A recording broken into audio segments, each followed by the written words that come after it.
So munyambe muntambulize videos nez'ekimu eky'ekkumi. Do your level best muntambulize videos nez'ekimu eky'ekkumi. Kubanga obuzibu bwe tulina, everybody can hold this Bible, but not everyone has the right revelation of the scriptures of the word.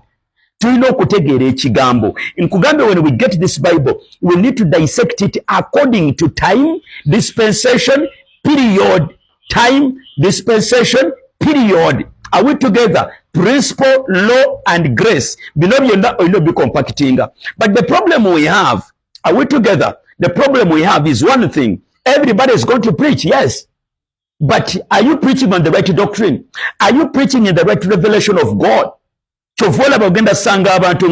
Even people are totally confused. Some person,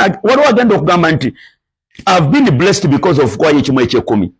Mfunye omukisa nefuna obujulizi nefuna ebyamagalo lwakuba mpaayo olw'ekimu ekyekumi. Thank you so much. Katonda taku blessing lwakuba owaayo kimu kya kumi. Katonda takuwa mukisa lwakuba owaayo. No.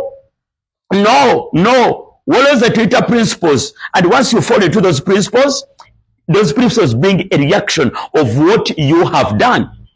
Chovola banti Romans chapter 10 verse 3 Bible egamba eta I can assure you, Romans chapter 10 verse 2 to verse 3 egamba, I can assure you they have a stronger devotion for God, but their devotion is not based on the true knowledge of God. We must find the knowledge of God and the mind of God in the rightful dispensation and the error. Ogenda ulabo mulembe guno nti ekkanisa egoberera Old Testament negoberera New Testament. Ekkanisa nga tetegeera na Yesu kye yakola ku musalaba. Tulina otegeera Yesu kiki kye yakola ku musalaba.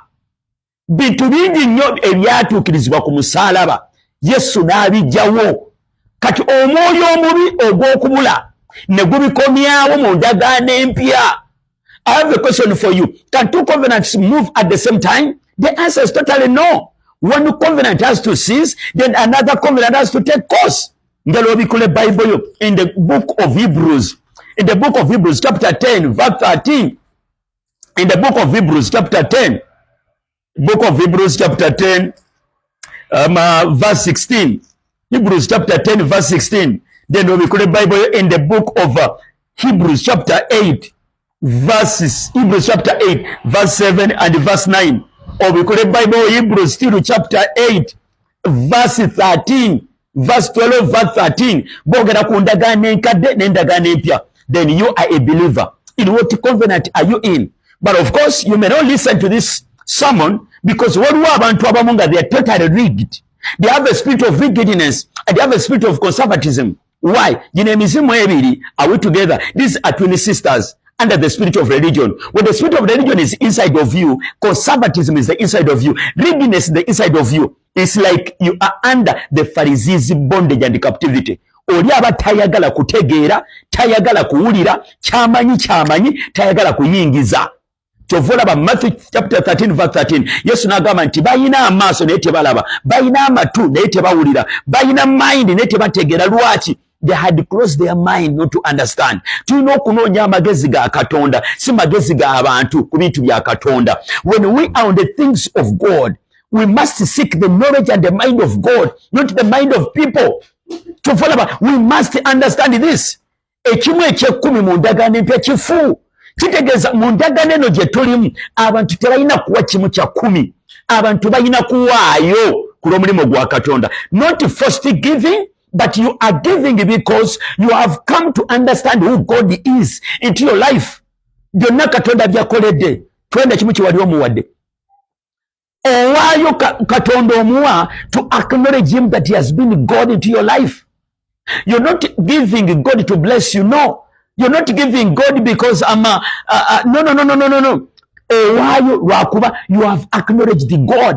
Ekkanisa eva mu batume bwesanga ekkanisa ey'omulembe guno eŋŋumi enyooka. Ekkanisa eva mu batume number 1 yali yajjula omwoyo omutukuvu. Number 2 yaliko ekisa kya Mukama waffe Yesu Kristo. Number 3 yali evugibwa omwoyo omutukuvu. Omwoyo omutukuvu. Gwe nawe ali awo ompuliriza, oyina emmotoka, oyina ennyumba, oyina ettaka, osobola bikwata byonna n'obiwaayo. Tosobola. Wadde n'emmotoka tosobola giwaayo. Lwaki? You are attached to the things that God has given you. You are attached to the things that God has given you. ekimu ekyekumi mu ndagaano enkadde, it was training you to give God beyond 10%. byonna ebyali mu ndagaano enkadde, they were training you to reach at the spiritual reality of it.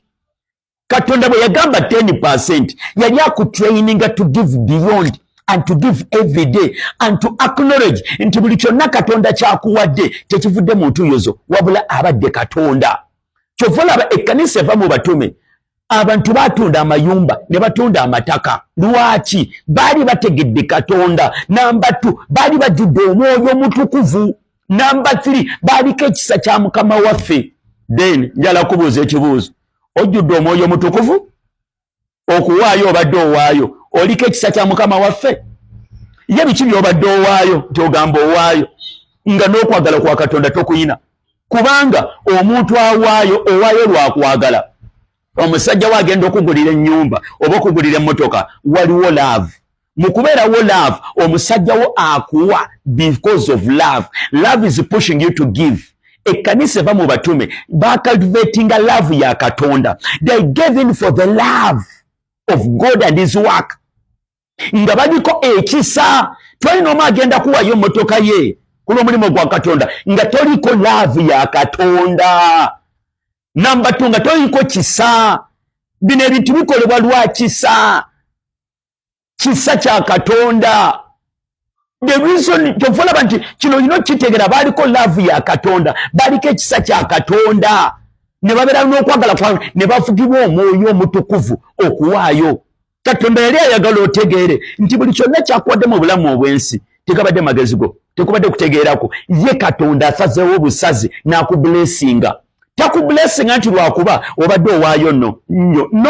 Akublessinga for a reason and for a purpose. Nga ayagala gwotegeere nti ye Katonda mu bintu byo, ye Katonda mu bulamu bwo. Kati Katonda kyaba ayagala, you do not attach your heart to the property, you attach your heart to the miracle. Katonda kyayagala kiri ekyo kimu kyali ayagala kubali ab'endagaano enkadde abali bawa ekimu ekyekumi, bategeere nti whatever they are having, are we together? Their hearts do not get attached to the properties, but their hearts attached to God who gives them the property. Ekibayita obugonvu.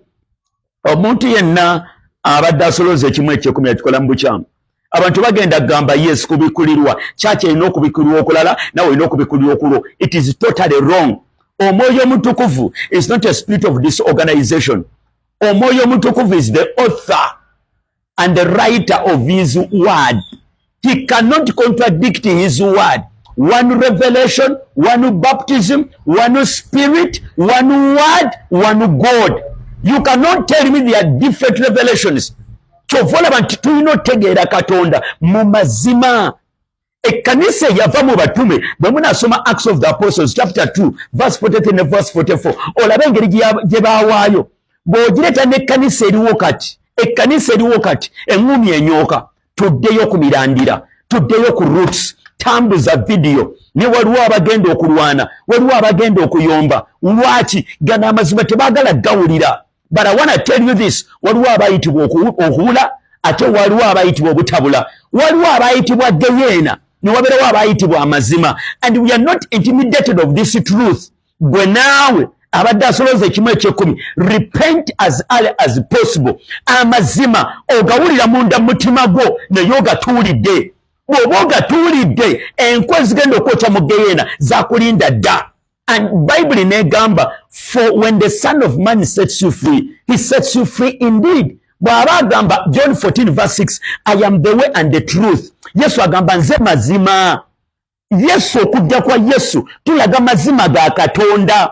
Amazima ga Katonda. Bible negamba Jesus is the wisdom of God. Jesus is the power of God. Jesus is the knowledge of God. Kati we tutegeera Yesu, tutegeera amagezi ga Katonda.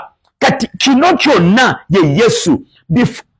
Jesus before the cross, Jesus onto the cross, Jesus after the cross. Repent. Repent. Yenna asolooza ekimu ekyekumi. Repent. This is the naked truth.